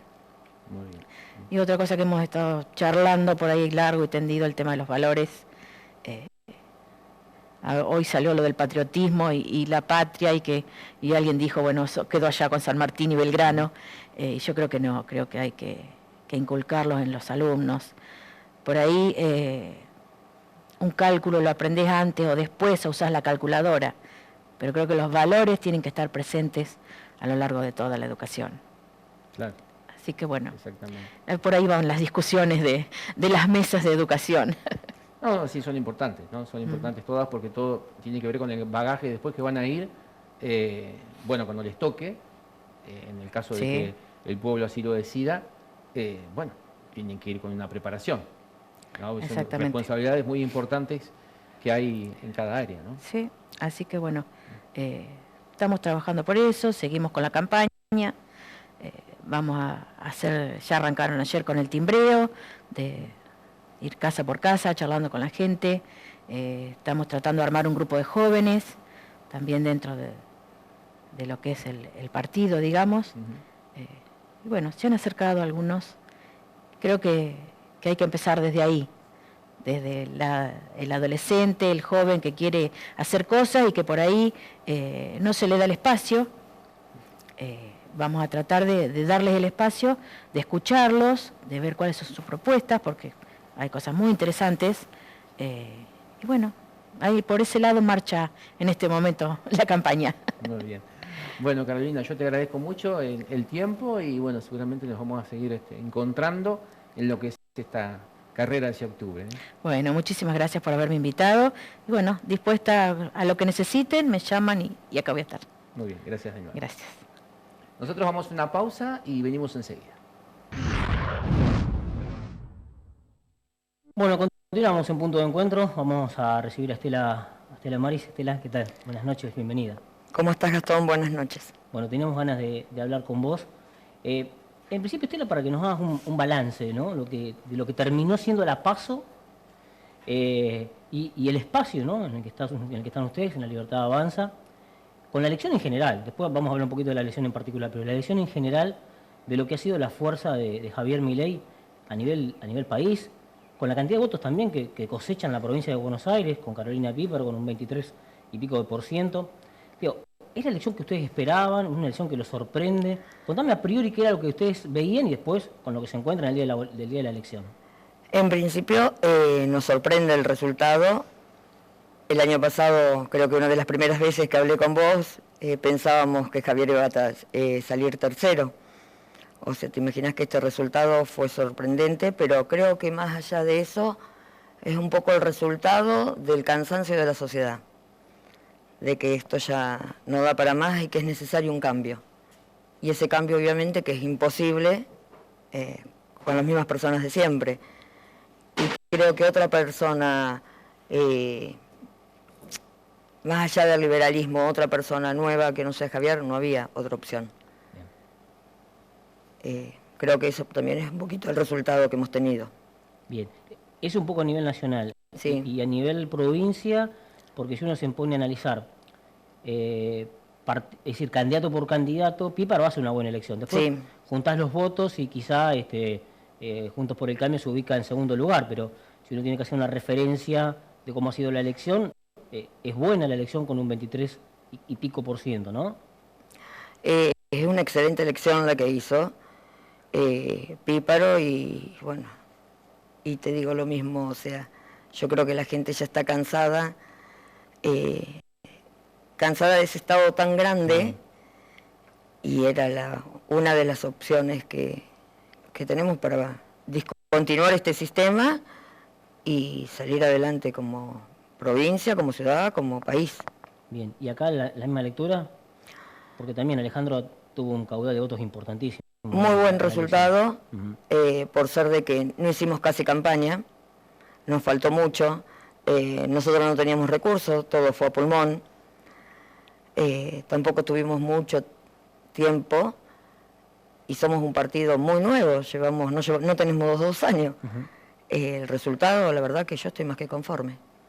¿Ese resultado es el piso, es el techo? ¿Cómo lo ven ustedes de cara a lo que viene, ¿no? Que es la elección general de octubre? Yo creo que es el piso. Bien. Ahora hay que ir por más. Bueno, ¿y cómo se va por más? ¿Cómo se va por más? Por más se va escuchando al ciudadano, hablando con él,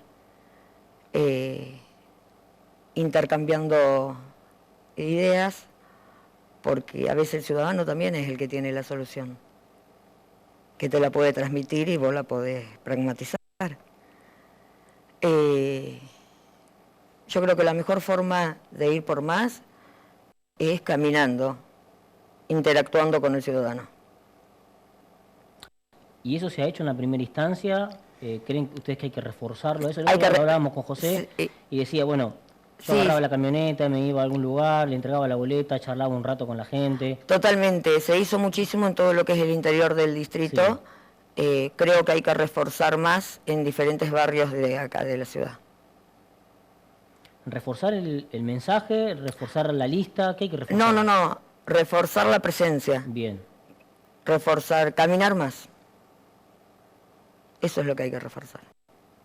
Bien. ¿Vos crees que la lista es conocida, los candidatos son conocidos?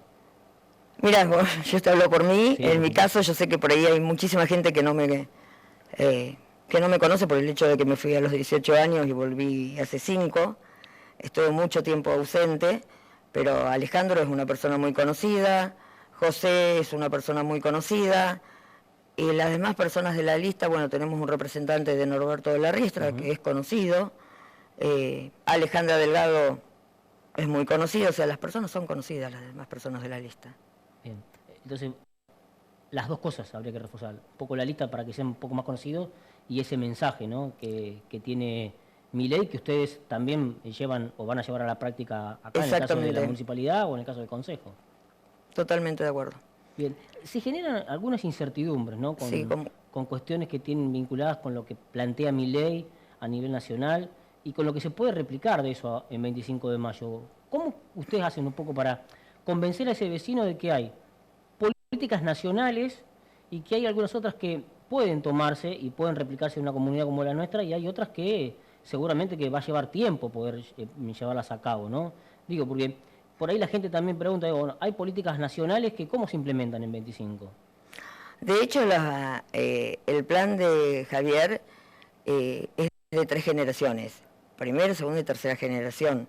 O sea, no es que, por ejemplo, todos te hablan de salud, es una propuesta de tercera generación. No es que mañana va a asumir el poder y ya va a cambiar el sistema.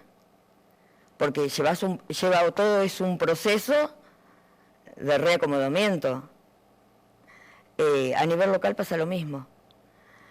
Hoy por hoy, o sea, nosotros siempre somos partidarios de un Estado más chico, pero para tener un Estado más chico, vos tenés que ver dónde reubicás a esa gente.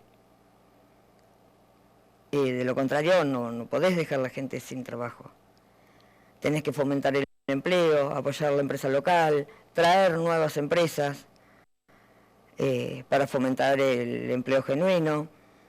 O sea, son muchas las cosas que tenés que hacer.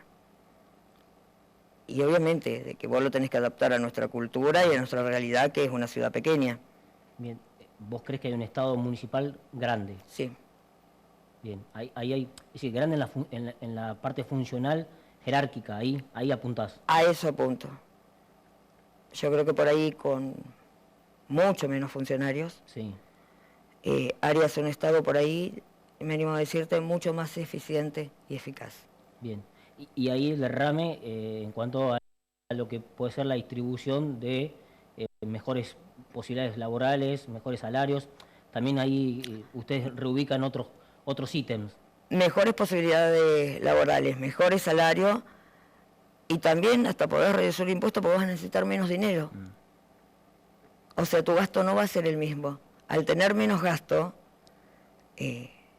obviamente podés reducir eso. Bien, digamos, son políticas aplicables, es un poco lo que la gente se pregunta, ¿no? Son políticas aplicables Claro. que llevan tiempo pero se pueden aplicar. Exactamente, llevan tiempo. No Bien. es que vos vas a entrar hoy y mañana. Igual mi labor sería legislativa, Legislativo. eso sería Claro, ejecutivo, pero ¿no? desde el Consejo tendrías que exactamente, tenés que acompañar eso. Es decir, que el planteo también va a pasar en alguna decisión por el Consejo que puedes entrar. Pero, ¿y en ese Consejo cómo te ves? ¿Cómo me veo? Sí. Mira, yo no soy partidaria de presentarte, un ejemplo, 50 proyectos y que esos proyectos no se lleven a cabo. Soy partidaria, más vale, de presentarte uno y de, no te voy a decir pelear porque queda mal, pero de luchar por ese proyecto para poderlo concretar. Me interesa que se concreten los proyectos. Los proyectos que te van a quedar archivados no sirven para mí. Estoy en contra de que yo veo el Consejo hoy en día como una guerra. Veo que todos se pelean contra todo, que hay muchísimos egos. Y me parece que eso es muy destructivo. No te lleva a nada bueno y lleva a que la ciudad cada día vaya en mayor decadencia. A mí no me interesa, si yo veo que un proyecto es bueno y vos sos oposición, no me interesa que sea de la oposición. Me interesa el bienestar de 25. Me interesa la evolución de la ciudad. y si vos sos oposición, hiciste un proyecto mejor que el mío y que le va a ser útil a la ciudad de 25, y yo voy a estar a favor. Bien, dejando banderías políticas. Exactamente. O sea, yo me fijo más en el bienestar de la ciudad. Estela, y en ese punto, ¿a qué te referís? ¿Con proyectos que sean 1 o 2, no 50? Pero digo, ¿tenés identificado algunos? ¿Ves algunas situaciones que se puedan canalizar a través del Consejo Deliberante? Que vos digas, el día que yo, si tengo la posibilidad de asumir, voy a insistir con este proyecto, por lo que has andado, por lo que has visto. Digo, ¿hay proyectos que se pueden llevar al Consejo Deliberante? ¿Tenés alguno ya en mente que digas, bueno, si llego a entrar, uno de los primeros proyectos que voy a presentar va a ser este, porque realmente es una necesidad y en el mano a mano con el vecino me ha pedido, o una inquietud propia? ¿En cuál te enfocarías? Bueno, yo creo que acá, bueno, si bien está el tema de salud, Sí. que es primordial, el tema de vivienda también. Los alquileres, bueno, todos sabemos la realidad que vivimos, pero creo que un gran error es de diferentes gobiernos. ¿Qué pasa? Dice, tenemos que hacer un barrio, sí, bárbaro, de 100 viviendas o de 150 viviendas, y por ahí eso no es posible, o porque no reciben la plata que tienen que recibir. Y para mí es mejor hacer 5 viviendas para los casos más urgentes, y después hacer otras 5, pocas viviendas, pero vas dando soluciones. No le vas a dar solución a la totalidad de la gente de una, pero si vos sumás en el transcurso del año, vos solucionaste, un ejemplo, 10 familias, y otras 10 el año siguiente. Y yo prefiero eso antes que nada, antes que lo que se está haciendo hoy. Después, bueno, en la generación de empleo. Bien, por ahí también irías. Sí, eso es Y en fundamental. ese sentido, Si vos tenés trabajo, motivás? podés vivir más dignamente. Te dignifica como persona primero y Bien. principal. Aparte, es como una cadena todo un pie. Vos vas a consumir, el comercio ¿Cuántos comercios están cerrando acá en 25? Hoy por hoy. Muchísimos. Porque la gente no consume, no pueden mantener los alquileres de los locales y no pueden mantener su local. Bien. Ahora, ¿cómo motivas la creación de empleo? Trabajando conjuntamente con el Ejecutivo, trayendo empresas, apoyando e incentivando el comercio local, y no poniéndole tantas trabas. ¿Hoy crees que hay trabas Sí, en cuanto a la muchísimas. posibilidad de expandirse, generar empleo, crecer? O sea, si vos querés poner un local, sea el rubro que sea, para poder lograr la habilitación, te piden un montón de requisitos que en un principio vos no los tenés. Si vos me decís, te dejo trabajar libremente 2 meses. Y cuando vos te establezcas bien, entonces ahí por lo menos 2 meses que la gente se establezca para que pueda cumplir con esos requisitos. Pero a veces la gente tiene para poner local, pero no tiene para las demás. Claro. Estela, hay puntos, vos recién tocaste uno, ¿no? El del tema de la salud, pero hay otro que es el tema de los vouchers de educación, Sí. hay otro que es el tema de la libre portación de armas que plantea Milei, hay otro que arranca diciendo que va a terminar con el tema de la situación de la indigencia en cuanto a la asistencia económica que se le brinda. ¿Qué hay de cierto del planteo y qué hay de realidad de esa situación? ¿Qué podés decir? Bueno, vos mucha que gente estás tiene dentro de- miedo por ahí que se termine, como vos decís, con los planes sociales. Viste que hay una situación Bueno, planteada al menos. yo te diría que no tengan miedo, Ajá. porque con los planes sociales no se va a terminar. Al contrario, lo que se va a terminar son con los intermediarios que hay con los planes sociales. Con eso sí se va a terminar. O sea, se le va a dar la ayuda, un ejemplo, a vos, pero no a un intermediario que ese intermediario te saque el 10% Bien. de lo que yo te voy a dar. Obviamente que los planes sociales, con el transcurso del tiempo, cuando vos puedas ser reinsertado laboralmente, porque los planes sociales fueron creados en un principio con esa idea, de que duren una cantidad de tiempo, que en ese tiempo vos seas capacitado, que tengas acompañamiento y que puedas ser reinsertado laboralmente. Nunca se cumplió por una cuestión de intereses políticos, porque es preferible de que si vos tenés el plan social vas a depender depender siempre del político de turno. Y si vos sos independiente, no dependés de nadie, de ningún político. Vas a ser libre, que de eso se trata nuestra base, ¿no? La libertad. Bien. Entonces, el plan social lo vas a tener hasta que vos seas reinsertado laboralmente. El día que vos seas reinsertado laboralmente, obviamente el plan social no lo vas a tener más. Pero no es que se va a terminar con los planes sociales. No se puede terminar con los planes sociales cuando no tenés el trabajo para poder subsistir. Bien. Y el tema de los vouchers de educación también ha generado al menos debate. Digo, cada uno ahí tiene una posición tomada frente a esa situación, pero si se lo querés explicar a la gente, ¿cómo se explica? Tampoco, también es una de las medidas de tercera generación, tampoco es de primera, inmediata o de primera generación. Claro. Pero el tema es más o menos lo siguiente, o sea, a vos se te va a dar un voucher, vos con ese voucher vas a tener la posibilidad de elegir si a tu hijo lo vas a mandar a un colegio privado o a cuál colegio público. ¿Y eso qué hace? Que la educación compita, porque el colegio público va a competir con el privado o entre esos, porque obviamente si vos no mandás a tu hijo no va a tener alumnos, por lo cual no va a tener ingresos. Y vos vas a poder elegir a qué colegio mandas a tu hijo. Yo he escuchado muchos comentarios que dicen los libertarios se olvidan de los pobres, y yo te digo que es al revés, que no se olvidan de los pobres.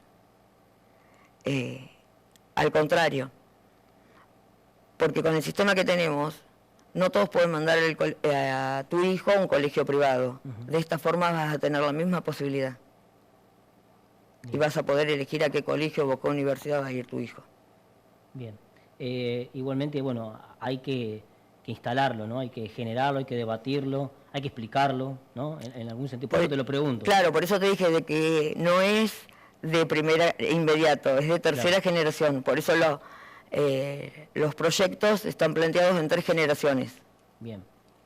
Vos sabés que el Frente Unión por la Patria ha salido en las últimas horas con un eslogan de cuidemos nuestros derechos, apuntando básicamente a cuestiones que están marcando ustedes, ¿no? Que tienen una forma, una metodología distinta a como se venía aplicando anteriormente. Pero digo, es el resguardo de esa situación la que se plantea con ese eslogan. ¿Cómo lo ves a esa situación? ¿La ves de cuidado? ¿Cómo la ves por parte del espacio político? Y yo lo veo como desesperación. ¿Perdón? Desesperación. Cuidemos nuestros derechos, yo le preguntaría a ellos, y no quiero entrar en ningún tipo de debate, ¿qué hicieron ellos para cuidar nuestros derechos? Porque darle un plan social a una persona durante décadas y décadas, y que los hijos se críen viendo como papá y mamá no tienen trabajo y que viven de un plan social, y cuando ellos son mayores de edad tienen la misma salida porque no tienen trabajo, y también dependen de un plan social y así. ¿Eso es cuidar los derechos de una persona? ¿Qué dignidad tiene esa persona? ¿Cuál es su autoestima? También forma parte de los derechos y de la salud de la persona. ¿Qué mejor que tener un trabajo y gastar tu dinero en lo que vos más quieras, en un emprendimiento, en una vivienda? Que vos vayas al súper y que te compres lo que vos quieras para la nutrición de tu hijo. No que dependas de una caja que te da el Estado. Y con eso te están diciendo, vos tenés que alimentarte de tal forma. Eso no es cuidar los derechos. Bien. En las últimas horas se habló de los saqueos. Y en algún punto parte del gobierno responsabiliza a la fuerza. ¿Vos qué opinás al respecto? ¿Me vas a decir otra vez el mismo concepto anterior, quizás? No, más o menos, o sea, por empezar que todos sabemos por quién están liderados los saqueos. Y segundo, que si vos vas a hacer un saqueo por hambre, vas a ir a saquear 1 kilo de carne, 1 kilo de pan.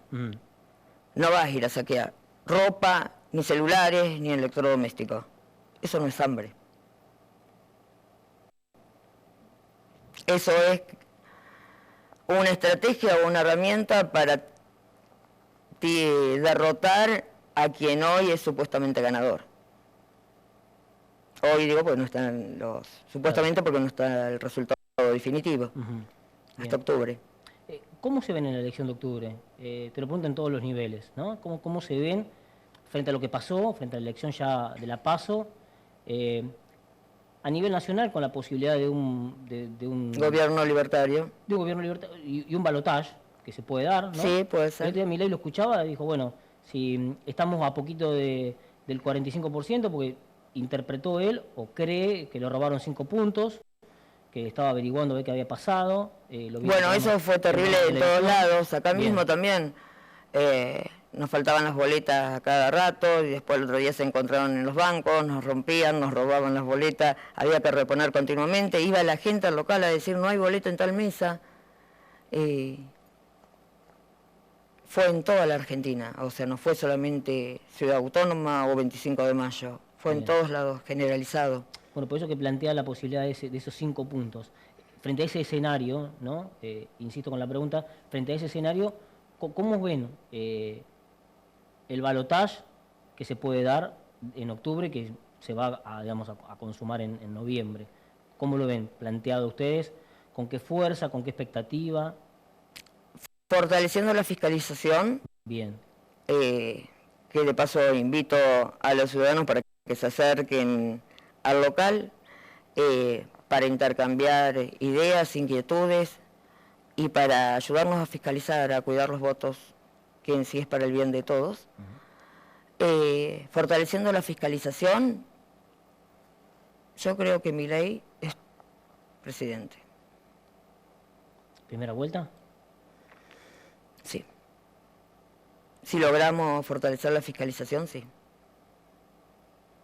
Sí, hay un escenario de un mapa argentino de 23 provincias, 17 que están con Milei ganando la elección primaria. Claro, pero igualmente hubo problemas de boletas, ¿eh? O sea, no es que no hubo. Por eso convocamos para una mayor fiscalización. Bien, ¿y a nivel local cómo lo ves? Y a nivel local, si bien tenemos que trabajar mucho, nosotros más que nadie creo que tenemos que fortalecer la fiscalización porque teníamos fiscales generales pero no teníamos fiscales de mesa. Y eso influyó un montón. Creo que vamos a tener un muy buen resultado. Desde esa concepción que me decías hace un ratito de que esos 3.000 y pico de votos es el piso. Exactamente. ¿Puede crecer todavía, crees vos? Sí. Con ese trabajo que plantean. Fortaleciendo la fiscalización y trabajando más en todos los aspectos. Caminando más, estando más con los vecinos, sabiendo más su problemática y qué tipo... Nosotros no te podemos... Yo a vos no te puedo venir a decir, a prometer algo... Cuando primero y principal no somos gobierno y no sabemos con la realidad que nos vamos a encontrar. Pero si vos me decís, yo tengo tal problema, yo te puedo decir, bueno, mira, mi solución sería esta, en caso de ser gobierno. Si le tenés que hablar al vecino ahora que te está escuchando, ¿qué le dirías? ¿Qué los diferencia a ustedes de las 2 listas con las que van a competir a nivel local, en la cual vos estás en la nómina, estás como segunda candidata al Consejo Deliberante? ¿Qué los diferencia y qué dirías? Bueno, nos tienen que acompañar a nosotros por esto, porque nos diferencia de las otras 2 listas. Mira, nosotros nos diferencia de las otras 2 listas en que queremos un Estado más pequeño, con menos funcionarios y con sueldos más racionales, que no sean tan exabruptos. Queremos libre mercado, apoyamos la empresa local y la generación de empleo genuino. ¿Qué más nos diferencia? Bueno, lo principal es eso. Esos puntos son los más importantes. El Estado más pequeño, partiendo de ahí, reducís impuestos y es todo mucho más ágil. Y sí queremos un Estado más transparente, eficaz y eficiente. A eso apuntaba cuando vos me decías, bueno, hay que ver con lo que se encuentra el próximo gobierno, si es que... Es que hoy no tenemos datos, no tenemos estadísticas y no tenemos a dónde acudir a fijarnos. Claro. Cuando tendría que haber, y tendrían que ser datos transparentes con acceso a toda la ciudadanía, no solamente al Consejo Deliberante, porque todos tenemos los mismos derechos. Por eso cuando vos me decías que ellos dicen que defienden los derechos, ¿qué derechos defienden? Si no tenemos derecho de ir, por ejemplo, hoy por hoy no tenemos derecho a ningún dato del municipal. acá. Entonces, ¿qué derechos estás defendiendo? ¿Y eso genera incertidumbre frente a lo que se puede venir? Y sí, Digo, porque no sabes con lo que no te vas a sabés cuándo te encontrar. vas a encontrar. Está bien. Pero bueno, hay que estar preparado. Porque Exacto. si no, se termina siempre echando la culpa a la herencia recibida. No, es que acá no pasa por... Vos te podés encontrar con el peor escenario. Tenés que buscar la solución, no echarle las culpas a alguien, porque lo hecho ya está. ¿Qué gano yo con denunciar o culpar un ejemplo de relinqueo de algo? ¿Gano algo? No, no gano nada. Tengo que solucionarlo Bien. Hay que recoger el guante y trabajar. y darle respuesta a la gente que te ha votado. Exactamente. Porque vos en el momento que te postulaste ya sabías que te podías encontrar con algo así. Bien, pero insisto con la pregunta, ¿no? Genera incertidumbre no conocer estadística, números, digamos, lo han hablado seguramente con Alejandro esto, porque Alejandro Incertidumbre estuvo en te el gobierno. genera y mucha. Claro. Pero o sea, que sabés que te podés encontrar con cualquier cosa y sabés que tenés que poner el pecho a la bala hablando. Digo, esto lo han hablado con Alejandro ha sido concejal y ha... Y la tiene por ahí más clara en ese sentido de y funcionario. ha pedido informes y demás y capaz que se ha encontrado con situaciones que no ha podido tener respuesta. Por eso también un poco viene de ahí el conocimiento de cómo se maneja internamente la cuestión que tendría que ser, digamos, más expeditiva, ¿no? Hacia el Consejo Deliberante cuando se pide información. A eso es lo que yo te decía, que no te podemos prometer algo que no sabemos si vamos a poder cumplir. Pero sí te podemos escuchar y te podemos decir, en caso, la solución que yo te puedo llegar a dar es esta, también basándose en tener los recursos para dártelo, y si no, se buscarán. Bien, déjame que te haga la última pregunta, Sí. y está dado básicamente con el trabajo que han hecho de campo ustedes. En algún momento lo hemos charlado o con vos o con algunos otros de los referentes del espacio, en la primera instancia de la PASO, de recorrer barrios, de ir al interior. ¿Cuál es hoy digamos, la situación que te expresa la gente que necesita respuesta inmediata? Digo, que a vos te diga, bueno, eso es lo que tengo que ir, siendo gobierno o siendo, digamos, legisladora en el Consejo Deliberante. El mayor descontento, Sí, por ejemplo, la gente del interior, los caminos, bien. que no pueden circular, no tienen acceso a salud. Ujú. Después la falta de generación de empleo. Esos son los mayores descontentos. Generación de empleo, salud y los caminos, que para la gente del interior es fundamental tener los caminos en buenas condiciones. Bien, ¿te hablan en algún momento de la transparencia? ¿Cómo? ¿Te hablan en algún momento de la transparencia? Porque se hace hincapié, ¿no?, en la situación de la transparencia. Y sí, la gente del interior, por ejemplo, te habla que está cansada de pagar impuestos. Ajá. y no poder, alguien se descompone y por ahí tienen que acudir a otra ciudad que le quede más cerca, por ejemplo la gente de Norberto de la Riestra, que acá porque no pueden venir por los caminos. Y por esos caminos vos estás pagando impuestos. Tendrían que estar en buenas condiciones. Bien.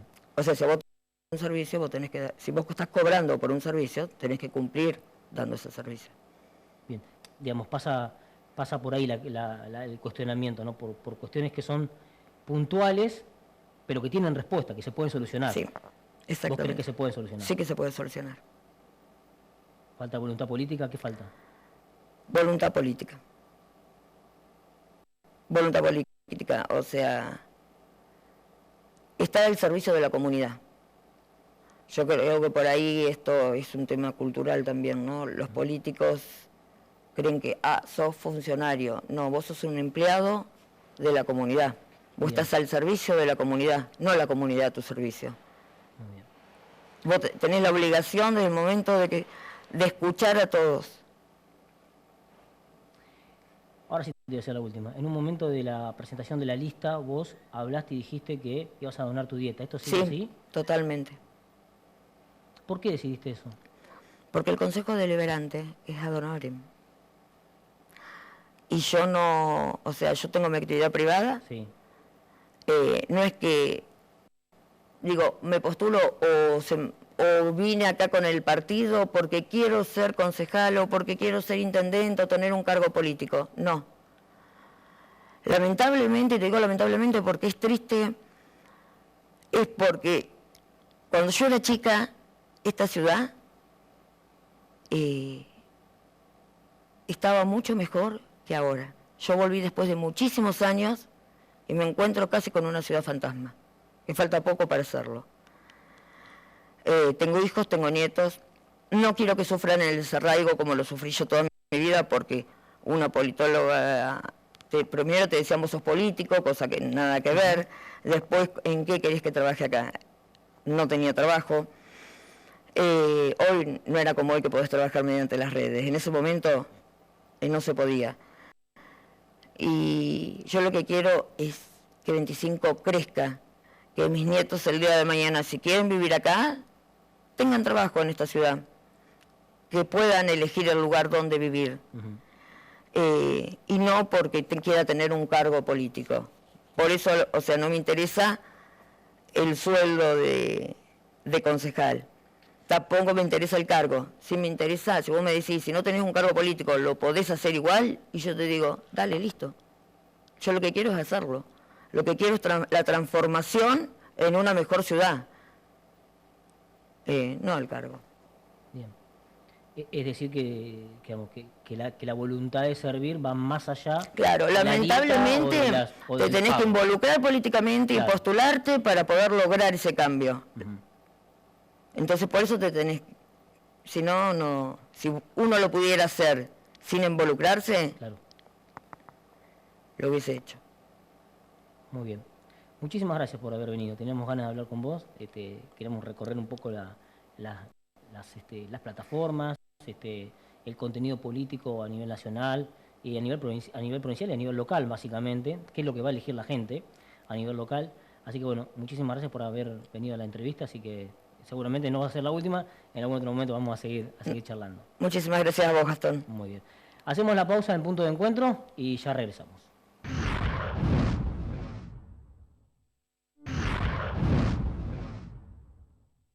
Muy bien, ya estamos en la etapa final de Punto de Encuentro. Gastón, bueno, también hoy con estas recorridas que estamos haciendo, para que la gente, bueno, tenga, ¿no?, un variado, digamos, de los candidatos ya a los diferentes lugares, ¿no?, tanto legislativo como ejecutivo, que vamos a tener para este octubre, para este 22 de octubre. Así es, conociendo propuestas, conociendo alternativas, conociendo los distintos espacios políticos que han podido llegar, que han podido sortear la PASO, que tienen sus listas, algunas ensambladas y otras con sus candidatos que estaban desde la PASO. Y en este programa, hasta mediados del mes que viene, donde empezaremos a preparar algunas otras cuestiones, vamos a estar conociendo propuestas, ¿no?, también de los que no son candidatos a intendente, pero que sí aportan a esta lista, porque tienen su mirada, porque tienen su perfil, porque realmente se interiorizan, ¿no?, por ese cargo que